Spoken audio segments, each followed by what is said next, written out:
The Art of War by Sun Tzu, translated by Lionel Giles. Part I. Laying Plans. Sun Tzu said, "The art of war is of vital importance to the state. It is a matter of life and death, a road either to safety or to ruin. Hence it is a subject of inquiry which can on no account be neglected. The art of war, then, is governed by 5 constant factors, to be taken into account in one's deliberations, when seeking to determine the conditions obtaining in the field. These are 1. The moral law, 2. Heaven, 3. Earth, 4. The commander, 5. Method and discipline. The moral law causes the people to be in complete accord with their ruler, so that they will follow him regardless of their lives, undismayed by any danger. Heaven signifies night and day, cold and heat, times and seasons. Earth comprises distances, great and small, danger and security, open ground and narrow passes, the chances of life and death. The commander stands for the virtues of wisdom, sincerity, benevolence, courage, and strictness. By method and discipline are to be understood the marshalling of the army in its proper subdivisions, the graduations of rank among the officers, the maintenance of roads by which supplies may reach the army, and the control of military expenditure. These 5 heads should be familiar to every general. He who knows them will be victorious. He who knows them not will fail. Therefore, in your deliberations, when seeking to determine the military conditions, let them be made the basis of a comparison in this wise. 1.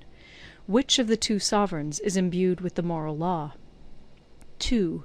Which of the 2 generals has most ability? 3. With whom lie the advantages derived from heaven and earth? 4.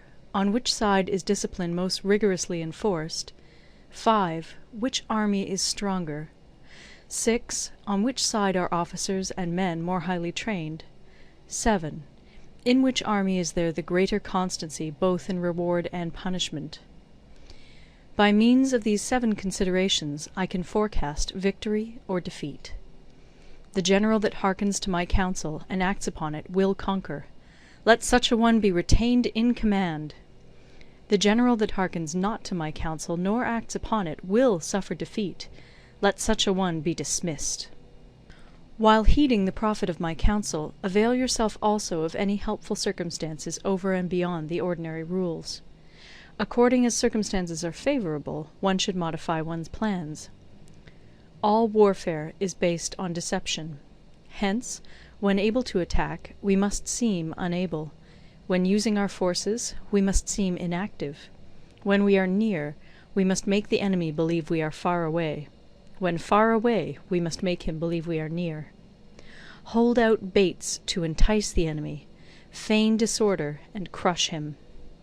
If he is secure at all points, be prepared for him. If he is in superior strength, evade him. If your opponent is of choleric temper, seek to irritate him. Pretend to be weak, that he may grow arrogant. If he is taking his ease, give him no rest. If his forces are united, separate them. Attack him where he is unprepared. Appear where you are not expected.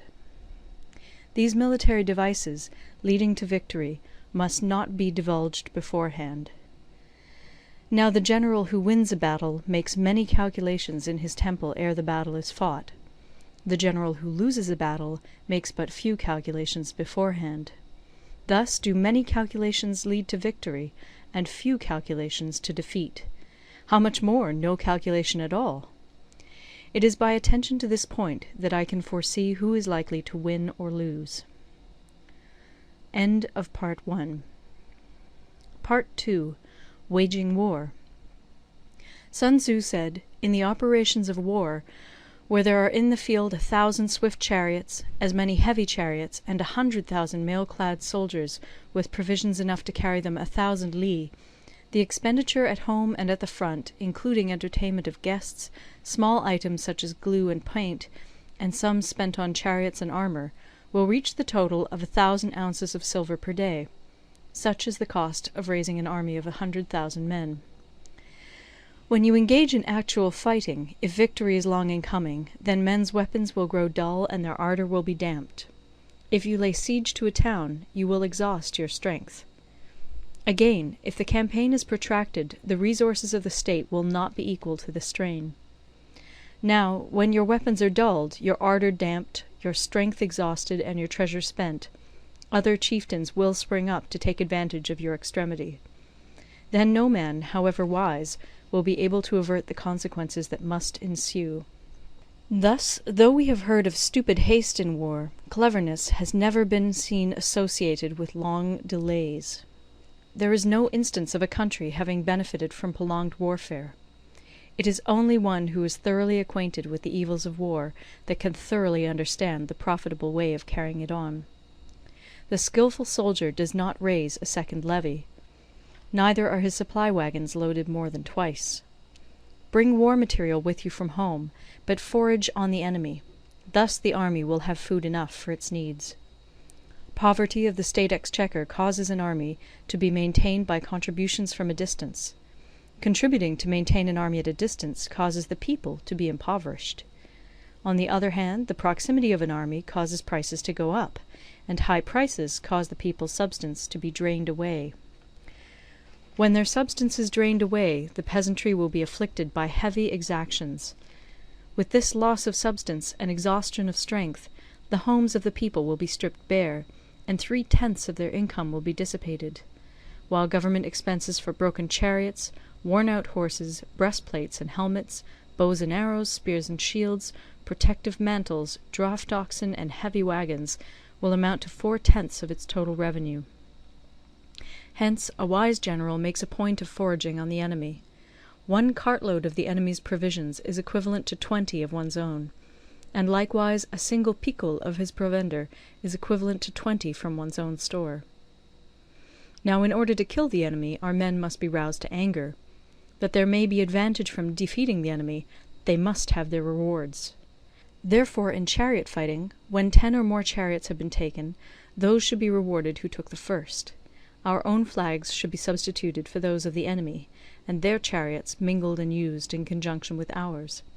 The captured soldiers should be kindly treated and kept. This is called using the conquered foe to augment one's own strength. In war, then, let your great object be victory, not lengthy campaigns. Thus it may be known that the leader of armies is the arbiter of the people's fate, the man on whom it depends whether the nation shall be in peace or in peril. End of Part 2. Part 3. Attack by Stratagem. Sun Tzu said, "In the practical art of war, the best thing of all is to take the enemy's country whole and intact. To shatter and destroy it is not so good. So too it is better to recapture an army entire than to destroy it, to capture a regiment, a detachment, or a company entire than to destroy them."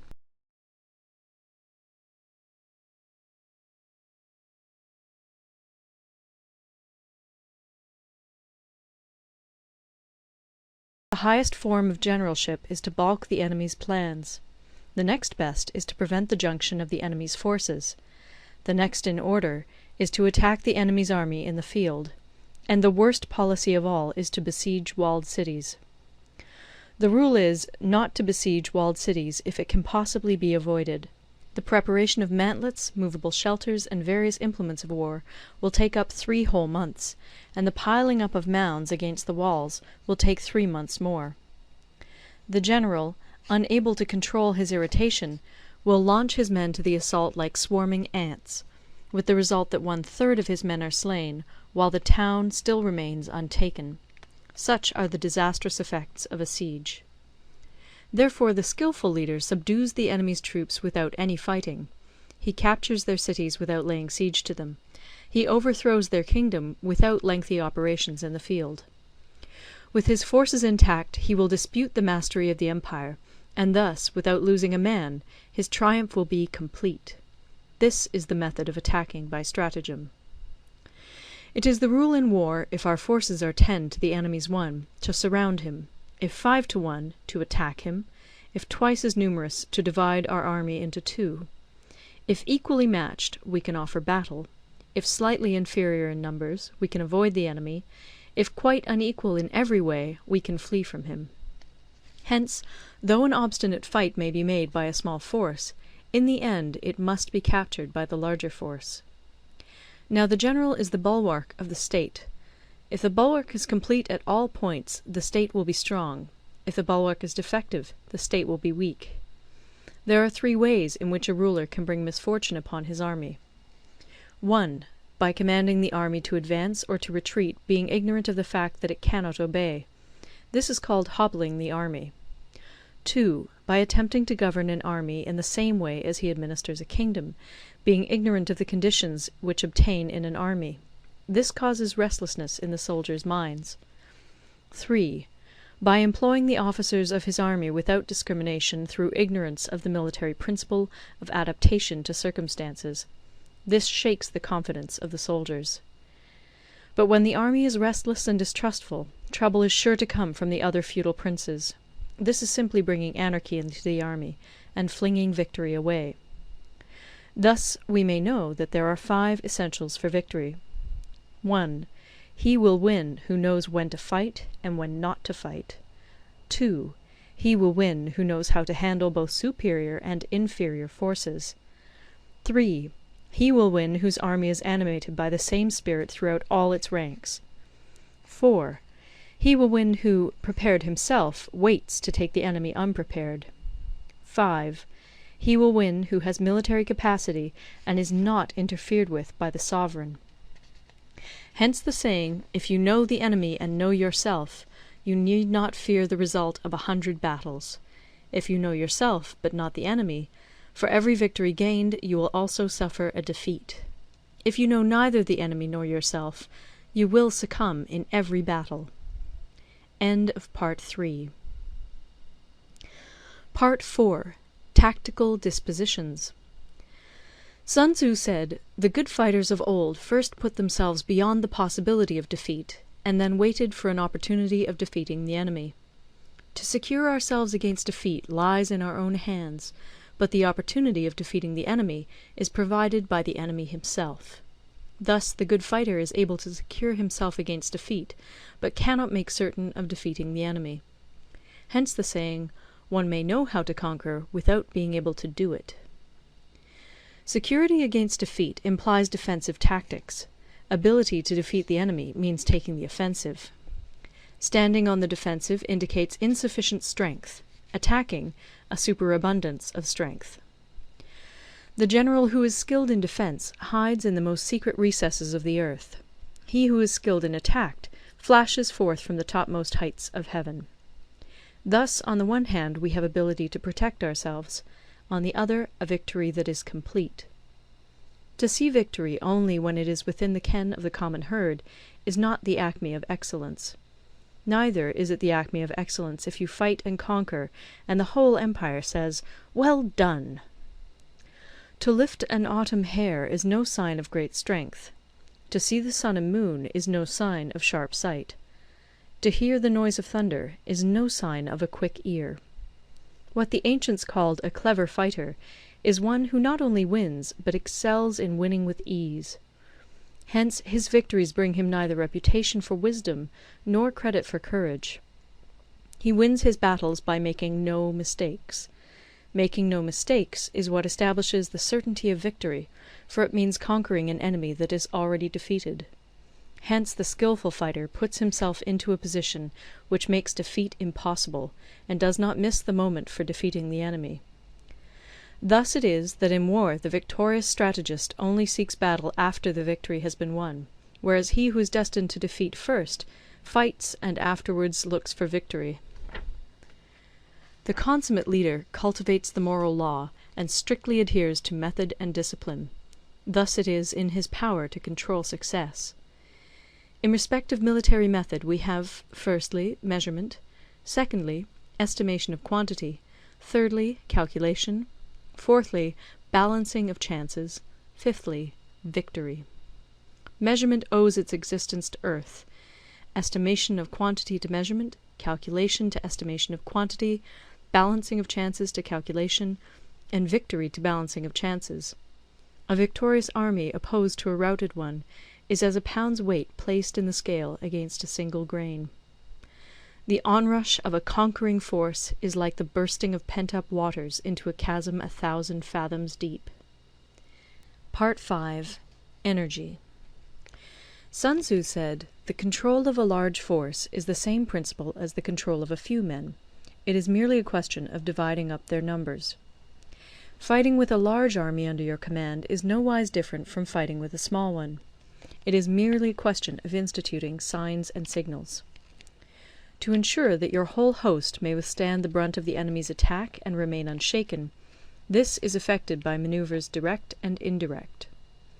That the impact of your army may be like a grindstone dashed against an egg, this is effected by the science of weak points and strong. In all fighting, the direct method may be used for joining battle, but indirect methods will be needed in order to secure victory. Indirect tactics, efficiently applied, are inexhaustible as heaven and earth, unending as the flow of rivers and streams. Like the sun and moon, they end but to begin anew. Like the 4 seasons, they pass away to return once more. There are not more than 5 musical notes, yet the combinations of these 5 give rise to more melodies than can ever be heard. There are not more than 5 primary colours, blue, yellow, red, white, and black, yet in combination they produce more hues than can ever be seen. There are not more than 5 cardinal tastes, sour, acrid, salt, sweet, bitter, yet combinations of them yield more flavours than can ever be tasted. In battle there are not more than 2 methods of attack, the direct and the indirect, yet these 2 in combination give rise to an endless series of manoeuvres. The direct and the indirect lead on to each other in turn. It is like moving in a circle, you never come to an end. Who can exhaust the possibilities of their combination? The onset of troops is like the rush of a torrent which will even roll stones along in its course. The quality of decision is like the well-timed swoop of a falcon, which enables it to strike and destroy its victim. Therefore, the good fighter will be terrible in his onset, and prompt in his decision. Energy may be likened to the bending of a crossbow, decision to the releasing of a trigger. Amid the turmoil and tumult of battle, there may be seeming disorder, and yet no real disorder at all. Amid confusion and chaos, your array may be without head or tail, yet it will be proof against defeat. Simulated disorder postulates perfect discipline. Simulated fear postulates courage. Simulated weakness postulates strength. Hiding order beneath the cloak of disorder is simply a question of subdivision. Concealing courage under their show of timidity presupposes a fund of latent energy. Masking strength with weakness is to be effected by tactical dispositions. Thus, one who is skilful at keeping the enemy on the move maintains deceitful appearances, according to which the enemy will act. He sacrifices something that the enemy may snatch at it. By holding out baits, he keeps him on the march. Then, with a body of picked men, he lies in wait for him. The clever combatant looks to the effect of combined energy, and does not require too much from individuals. Hence his ability to pick out the right men and utilize combined energy.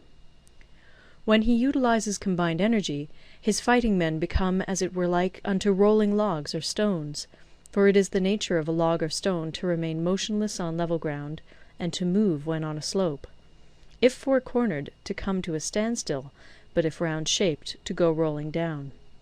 Thus the energy developed by good fighting men is as the momentum of a round stone rolled down a mountain thousands of feet in height. So much on the subject of energy. End of Part 5. Part 6. Weak Points and Strong. Sun Tzu said, "Whoever is first in the field and awaits the coming of the enemy will be fresh for the fight. Whoever is second in the field and has to hasten to battle will arrive exhausted." Therefore the clever combatant imposes his will on the enemy, but does not allow the enemy's will to be imposed on him. By holding out advantages to him, he can cause the enemy to approach of his own accord, or, by inflicting damage, he can make it impossible for the enemy to draw near. If the enemy is taking his ease, he can harass him. If well supplied with food, he can starve him out. If quietly encamped, he can force him to move. Appear at points which the enemy must hasten to defend. March swiftly to places where you are not expected. An army may march great distances without distress, if it marches through country where the enemy is not. You can be sure of succeeding in your attacks if you only attack places which are undefended. You can ensure the safety of your defence if you only hold positions that cannot be attacked. Hence that general is skilful in attack whose opponent does not know what to defend, and he is skilful in defence whose opponent does not know what to attack. O divine art of subtlety and secrecy! Through you we learn to be invisible, through you inaudible, and hence we can hold the enemy's fate in our hands. You may advance and be absolutely irresistible if you make for the enemy's weak points. You may retire and be safe from pursuit if your movements are more rapid than those of the enemy. If we wish to fight, the enemy can be forced to an engagement even though he be sheltered behind a high rampart and a deep ditch. All we need do is attack some other place that he will be obliged to relieve. If we do not wish to fight, we can prevent the enemy from engaging us even though the lines of our encampment be merely traced out on the ground. All we need do is throw something odd and unaccountable in his way. By discovering the enemy's dispositions and remaining invisible ourselves, we can keep our forces concentrated while the enemy's must be divided. We can form a single united body while the enemy must split up into fractions. Hence there will be a whole pitted against separate parts of a whole, which means that we shall be many to the enemy's few. And if we are able thus to attack an inferior force with a superior one, our opponents will be in dire straits. The spot where we intend to fight must not be made known, for then the enemy will have to prepare against a possible attack at several different points. And his forces being thus distributed in many directions, the numbers we shall have to face at any given point will be proportionately few. For should the enemy strengthen his van, he will weaken his rear. Should he strengthen his rear, he will weaken his van. Should he strengthen his left, he will weaken his right. Should he strengthen his right, he will weaken his left. If he sends reinforcements everywhere, he will everywhere be weak. Numerical weakness comes from having to prepare against possible attacks. Numerical strength from compelling our adversary to make these preparations against us. Knowing the place and the time of the coming battle, we may concentrate from the greatest distances in order to fight. But if neither time nor place be known, then the left wing will be impotent to succour the right equally impotent to succour the left, the van unable to relieve the rear, or the rear to support the van. How much more so if the furthest proportions of the army are anything under 100 li apart, and even the nearest are separated by several li? Though according to my estimate the soldiers of Yue exceed our own in number, that shall advantage them nothing in the matter of victory. I say then that victory can be achieved. Though the enemy be stronger in numbers, we may prevent him from fighting. Scheme so as to discover his plans and the likelihood of their success. Rouse him, and learn the principle of his activity or inactivity. Force him to reveal himself, so as to find out his vulnerable spots. Carefully compare the opposing army with your own, so that you may know where strength is superabundant and where it is deficient. In making tactical dispositions, the highest pitch you can attain is to conceal them. Conceal your dispositions, and you will be safe from the prying of the subtlest spies, from the machinations of the wisest brains. How victory may be produced for them out of the enemy's own tactics, that is what the multitude cannot comprehend. All men can see the tactics whereby I conquer, but what none can see is the strategy out of which victory is evolved. Do not repeat the tactics which have gained you one victory, but let your methods be regulated by the infinite variety of circumstances. Military tactics are like unto water, for water in its natural course runs away from high places and hastens downwards. So in war, the way is to avoid what is strong and to strike at what is weak. Water shapes its course according to the nature of the ground over which it flows. The soldier works out his victory in relation to the foe whom he is facing. Therefore, just as water retains no constant shape, in warfare there are no constant conditions. He who can modify his tactics in relation to his opponent and thereby succeed in winning may be called a heaven-born captain. The 5 elements, water, fire, wood, metal, earth, are not always equally predominant.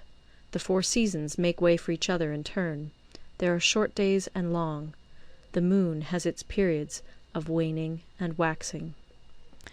Part 7. Manoeuvring. Sun Tzu said, "In war, the general receives his commands from the sovereign. Having collected an army and concentrated his forces, he must blend and harmonize the different elements thereof before pitching his camp. After that comes tactical manoeuvring, than which there is nothing more difficult. The difficulty of tactical manoeuvring consists in turning the devious into the direct, and misfortune into gain. Thus, to take a long and circuitous route, after enticing the enemy out of the way, and those starting after him, to contrive to reach the goal before him, shows knowledge of the artifice of deviation. Manoeuvring with an army is advantageous; with an undisciplined multitude, most dangerous. If you set a fully equipped army in march in order to snatch an advantage, the chances are that you will be too late. On the other hand, to detach a flying column for the purpose involves the sacrifice of its baggage and stores.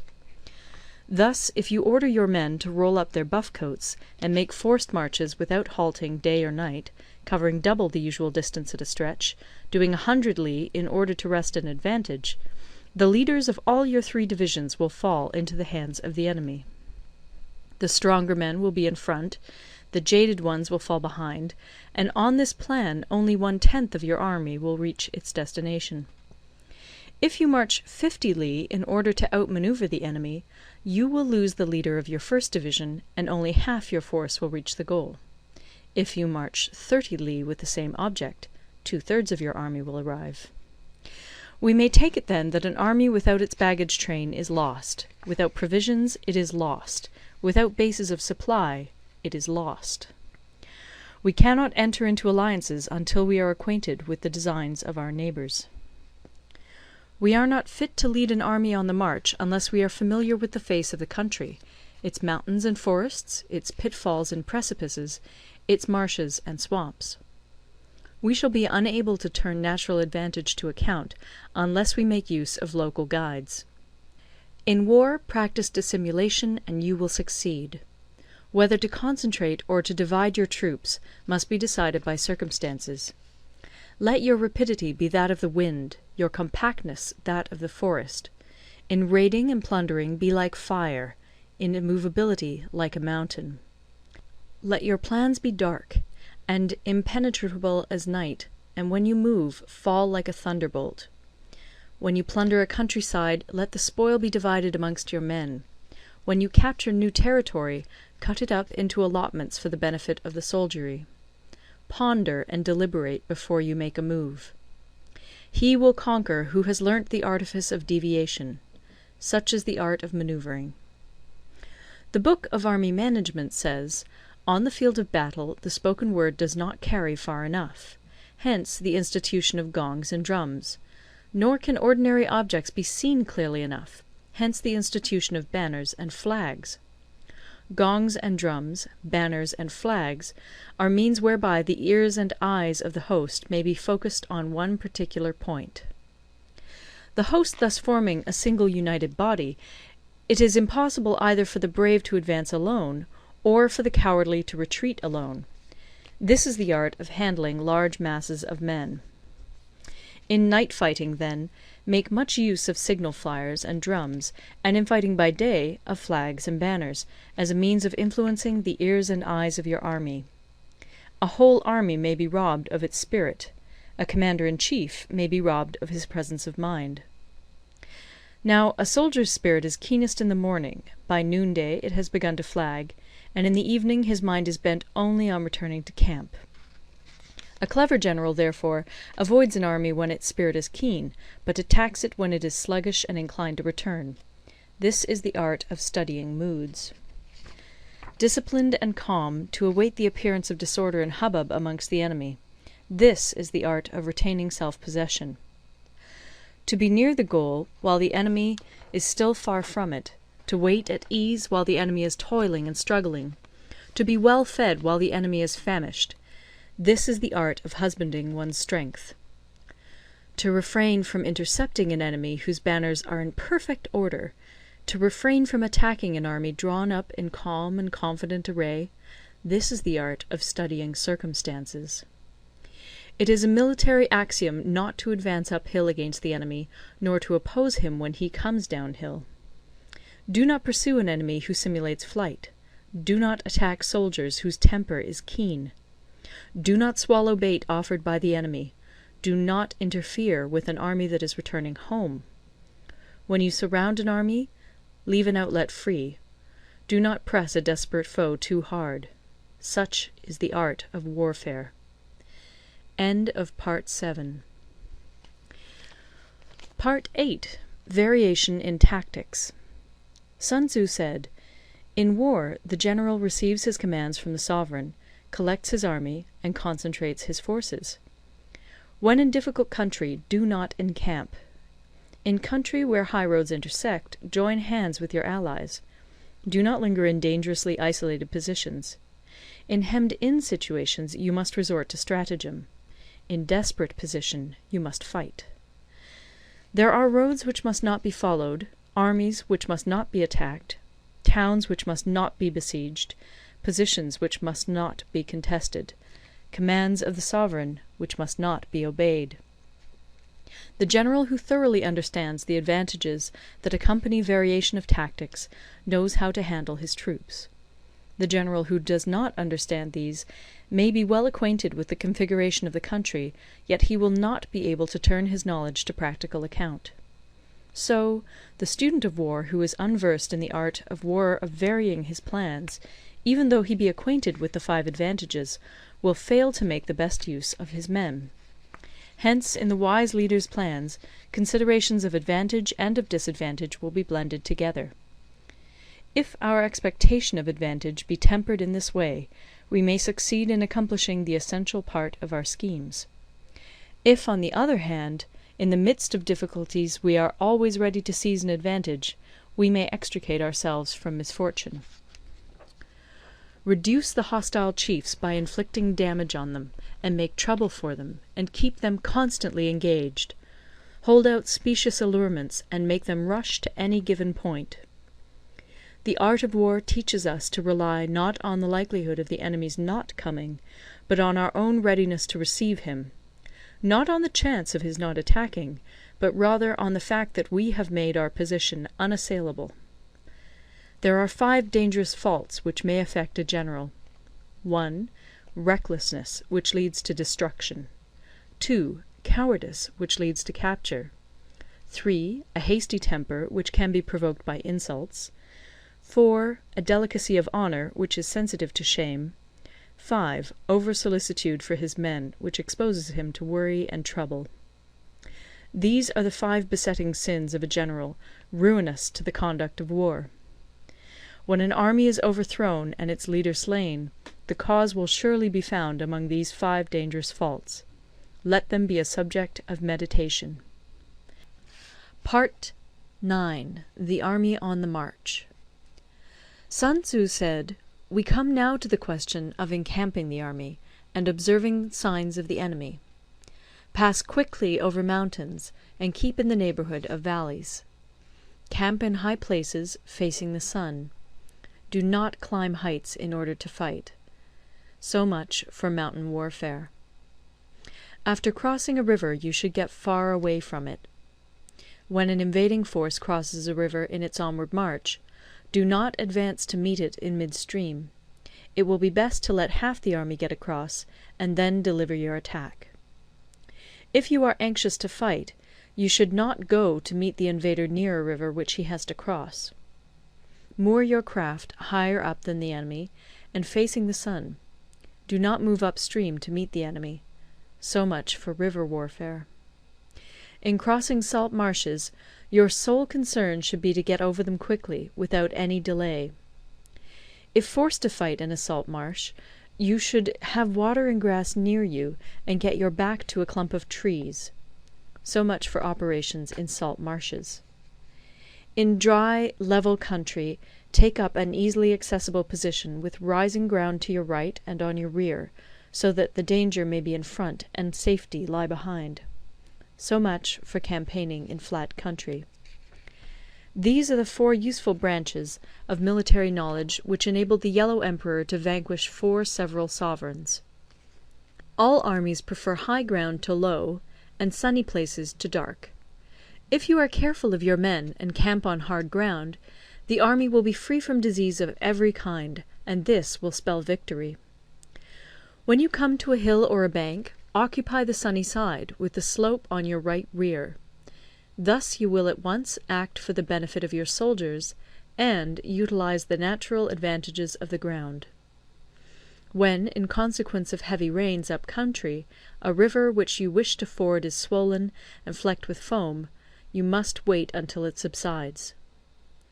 Country in which there are precipitous cliffs with torrents running between, deep natural hollows, confined places, tangled thickets, quagmires, and crevasses, should be left with all possible speed, and not approached. While we keep away from such places, we should get the enemy to approach them. While we face them, we should let the enemy have them on his rear. If in the neighbourhood of your camp there should be any hilly country, ponds surrounded by aquatic grass, hollow basins filled with reeds, or woods with thick undergrowth, they must be carefully routed out and searched, for these are places where men in ambush or insidious spies are likely to be lurking. When the enemy is close at hand and remains quiet, he is relying on the natural strength of his position. When he keeps aloof and tries to provoke a battle, he is anxious for the other side to advance. If his place of encampment is easy of access, he is tendering a bait. Movement amongst the trees of a forest shows that the enemy is advancing. The appearance of a number of screens in the midst of thick grass means that the enemy wants to make us suspicious. The rising of birds in their flight is the sign of an ambuscade. Startled beasts indicate that a sudden attack is coming. When there is dust rising in a high column, it is the sign of chariots advancing. When the dust is low, but spread over a wide area, it betokens the approach of infantry. When it branches out in different directions, it shows that parties have been sent to collect firewood. A few clouds of dust, moving to and fro, signify that the army is encamping. Humble words and increased preparations are signs that the enemy is about to advance. Violent language and driving forward as if to the attack are signs that he will retreat. When the light chariots come out first and take up a position on the wings, it is a sign that the enemy is forming for battle. Peace proposals unaccompanied by a sworn covenant indicate a plot.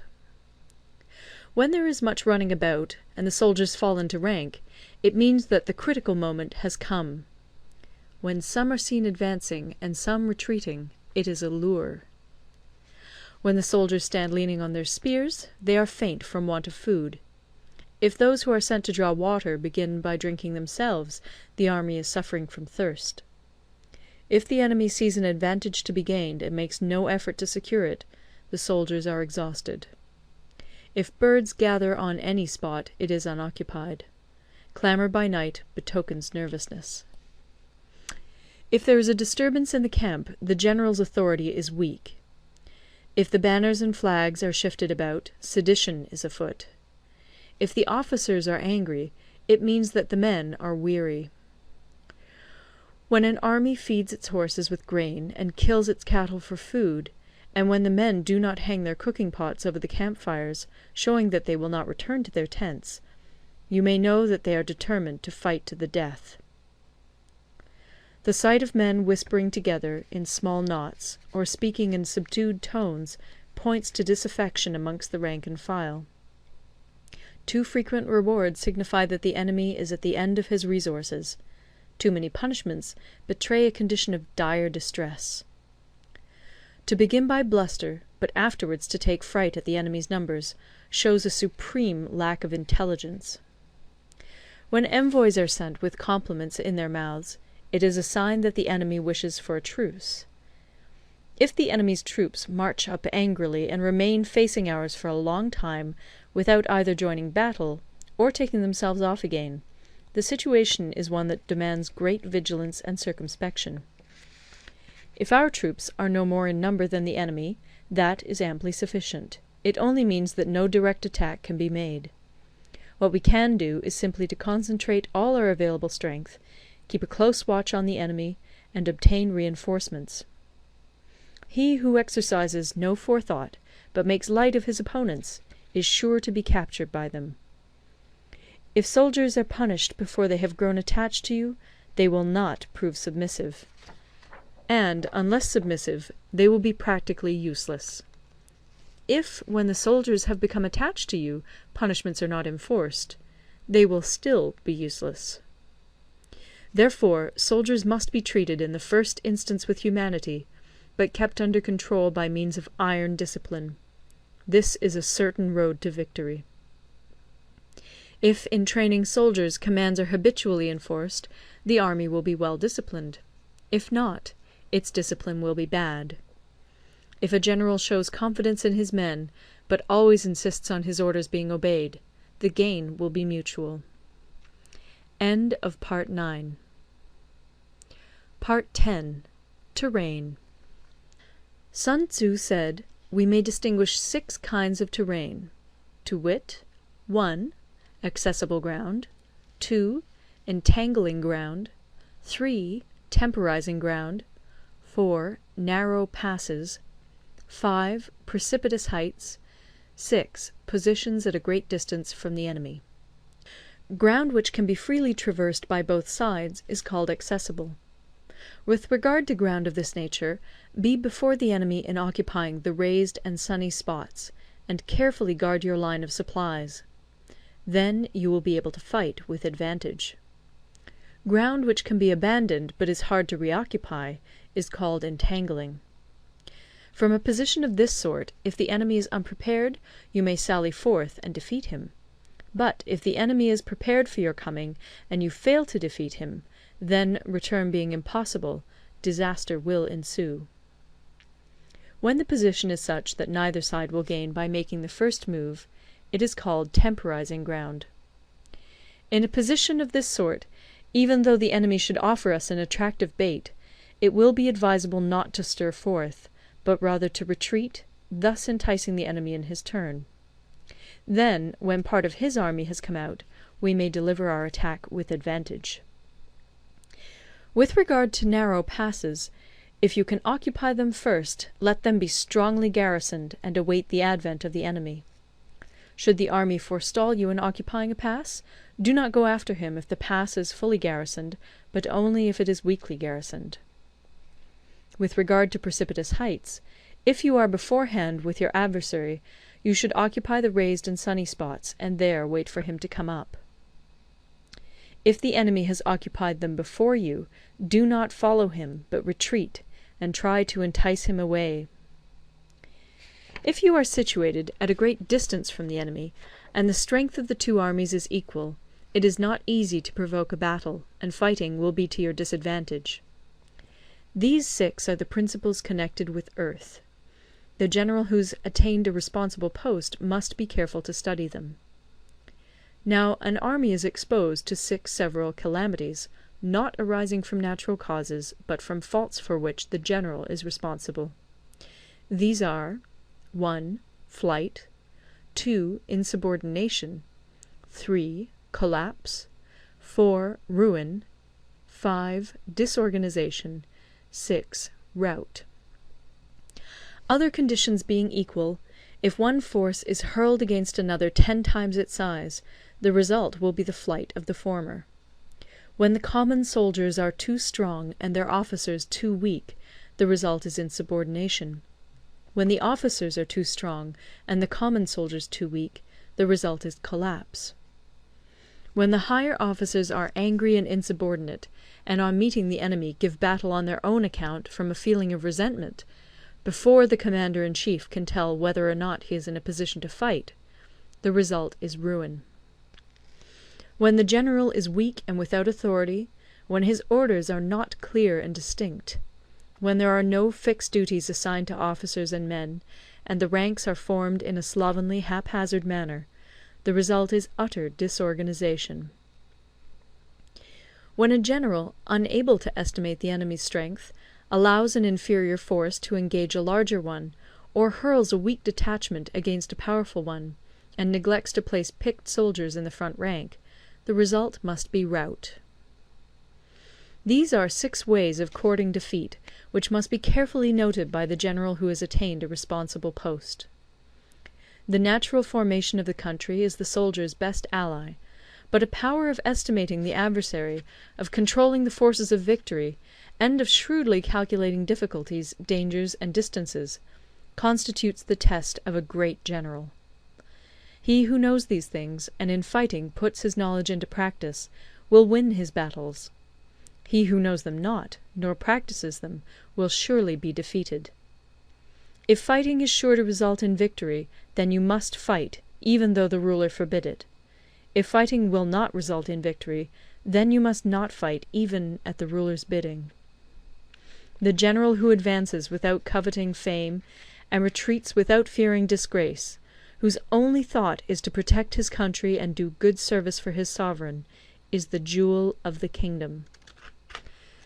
Regard your soldiers as your children, and they will follow you into the deepest valleys.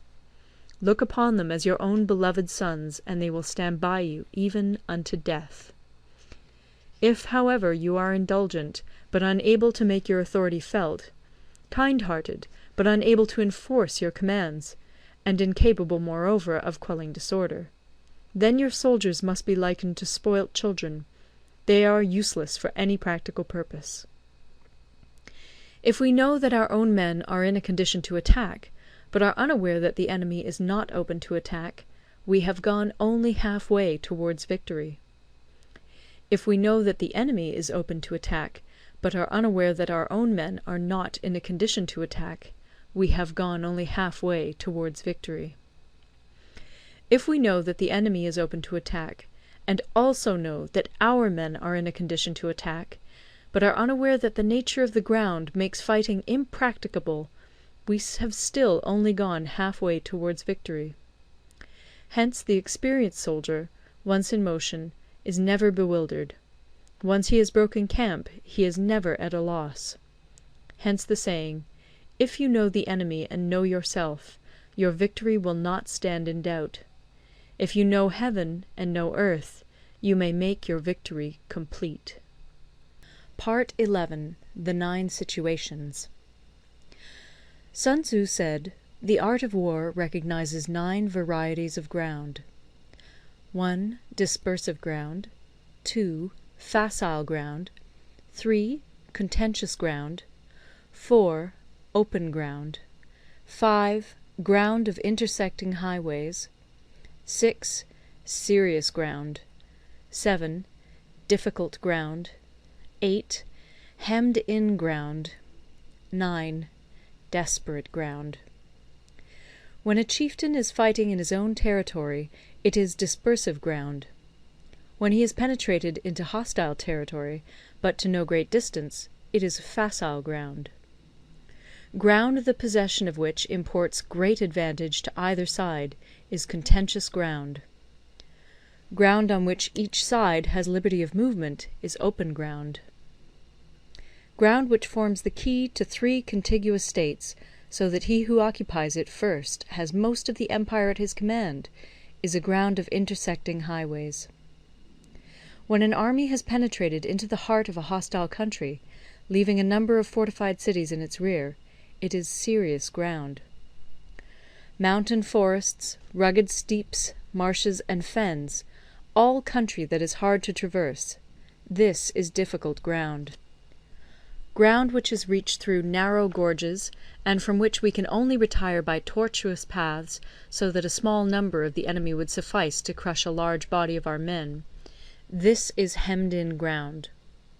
Ground on which we can only be saved from destruction by fighting without delay is desperate ground. On dispersive ground, therefore, fight not. On facile ground, halt not. On contentious ground, attack not. On open ground do not try to block the enemy's way. On the ground of intersecting highways, join hands with your allies. On serious ground, gather in plunder. In difficult ground, keep steadily on the march. On hemmed-in ground, resort to stratagem. On desperate ground, fight. Those who were called skilful leaders of old knew how to drive a wedge between the enemy's front and rear, to prevent cooperation between his large and small divisions, to hinder the good troops from rescuing the bad, the officers from rallying their men. When the enemy's men were united, they managed to keep them in disorder. When it was to their advantage, they made a forward move. When otherwise, they stopped still. If asked how to cope with a great host of the enemy in orderly array, and on the point of marching to the attack, I should say, begin by seizing something which your opponent holds dear. Then he will be amenable to your will. Rapidity is the essence of war. Take advantage of the enemy's unreadiness.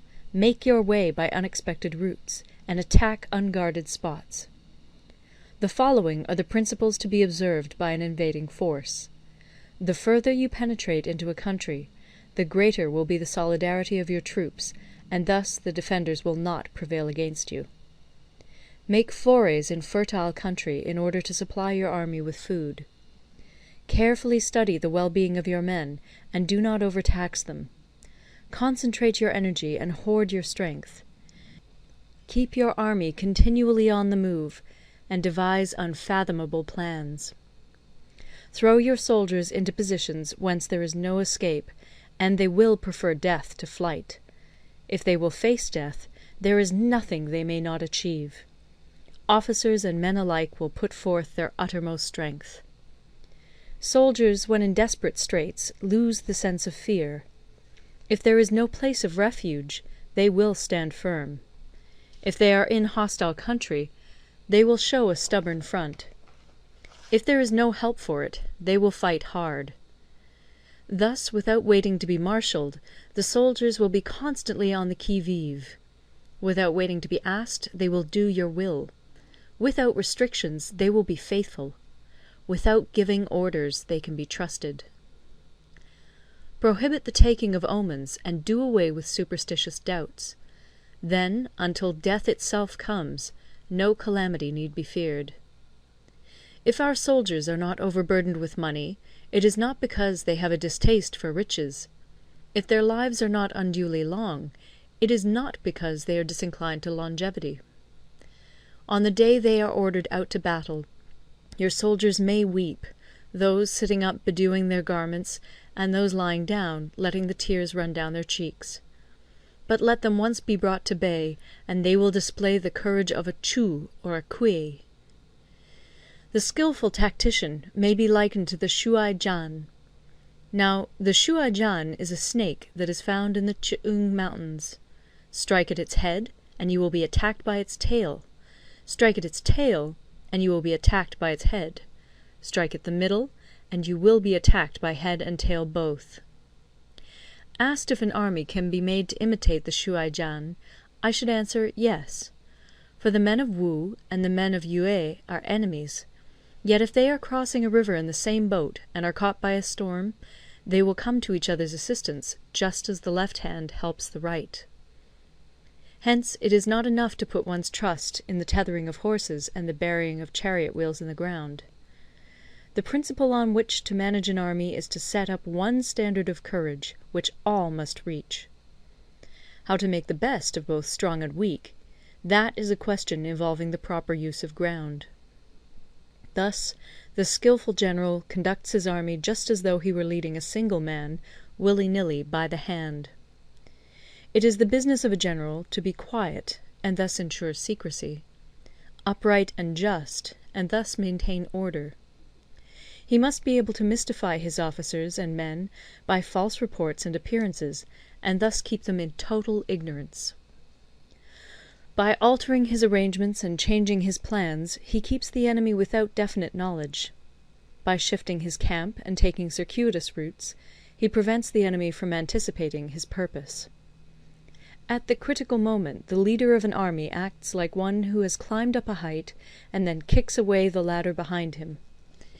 He carries his men deep into hostile territory before he shows his hand.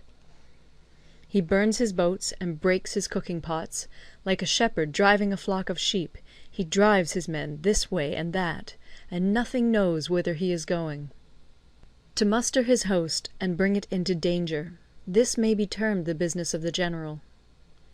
The different measures suited to the 9 varieties of ground, the expediency of aggressive or defensive tactics, and the fundamental laws of human nature, these are things that must most certainly be studied. When invading hostile territory, the general principle is that penetrating deeply brings cohesion. Penetrating but a short way means dispersion. When you leave your own country behind and take your army across neighbourhood territory, you find yourself on critical ground. When there are means of communication on all 4 sides, the ground is one of intersecting highways. When you penetrate deeply into a country, it is serious ground. When you penetrate but a little way, it is facile ground. When you have the enemy's strongholds on your rear and narrow passes in front, it is hemmed-in ground. When there is no place of refuge at all, it is desperate ground. Therefore, on dispersive ground I would inspire my men with unity of purpose. On facile ground I would see that there is close connection between all parts of my army. On contentious ground I would hurry up my rear. On open ground I would keep a vigilant eye on my defences. On ground of intersecting highways I would consolidate my alliances. On serious ground I would try to ensure a continuous stream of supplies. On difficult ground I would keep pushing on along the road. On hemmed-in ground I would block any way of retreat.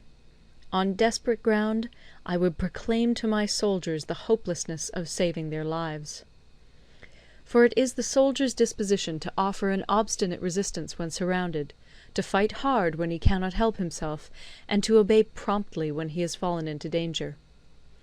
We cannot enter into alliance with neighbouring princes until we are acquainted with their designs.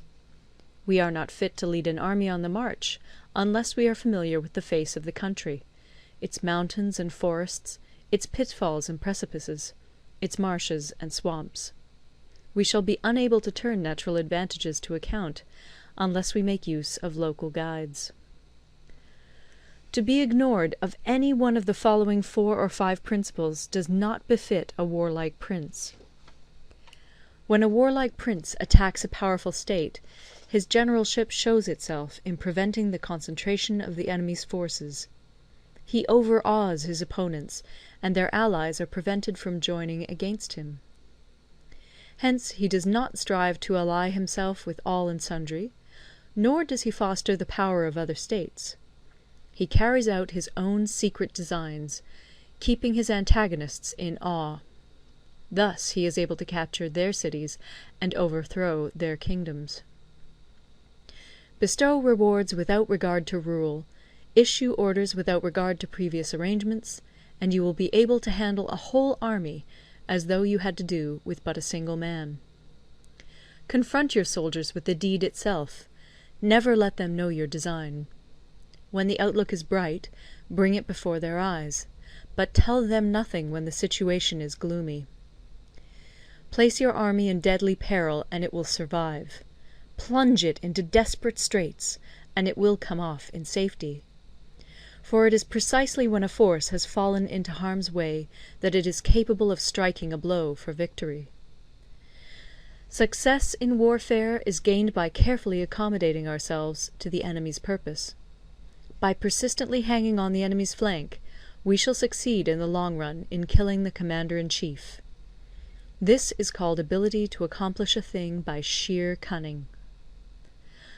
On the day that you take up your command, block the frontier passes, destroy the official tallies, and stop the passage of all emissaries.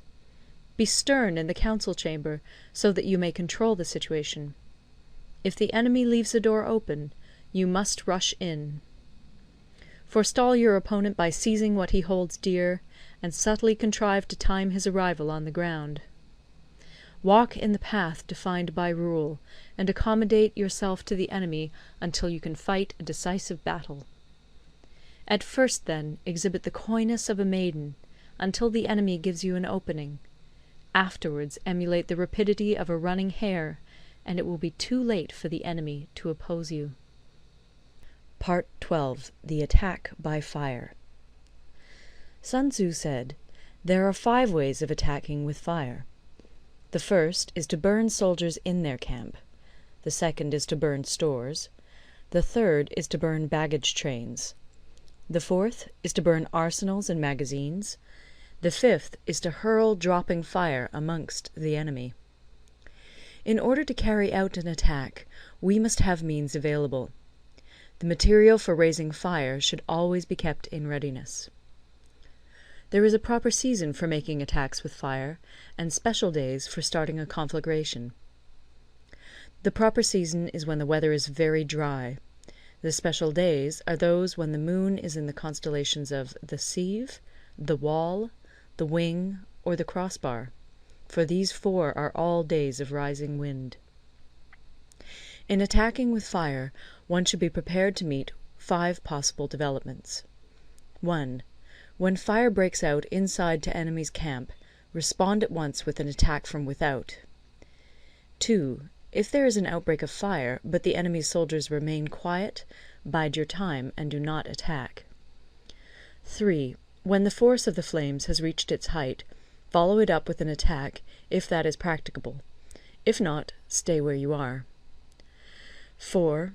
If it is possible to make an assault with fire from without, do not wait for it to break out within, but deliver your attack at a favourable moment. 5. When you start a fire, be to windward of it. Do not attack from the leeward. A wind that rises in the daytime lasts long, but a night breeze soon falls. In every army, the 5 developments connected with fire must be known, the movements of the stars calculated, and a watch kept for the proper days. Hence, those who use fire as an aid to the attack show intelligence. Those who use water as an aid to the attack gain an accession of strength. By means of water, an enemy may be intercepted, but not robbed of all his belongings. Unhappy is the fate of one who tries to win his battles and succeed in his attacks without cultivating the spirit of enterprise, for the result is a waste of time and general stagnation. Hence the saying, "The enlightened ruler lays his plans well ahead. The good general cultivates his resources." Move not unless you see an advantage. Use not your troops unless there is something to be gained. Fight not unless the position is critical. No ruler should put troops into the field merely to gratify his own spleen. No general should fight a battle simply out of pique. If it is to your advantage, make a forward move. If not, stay where you are.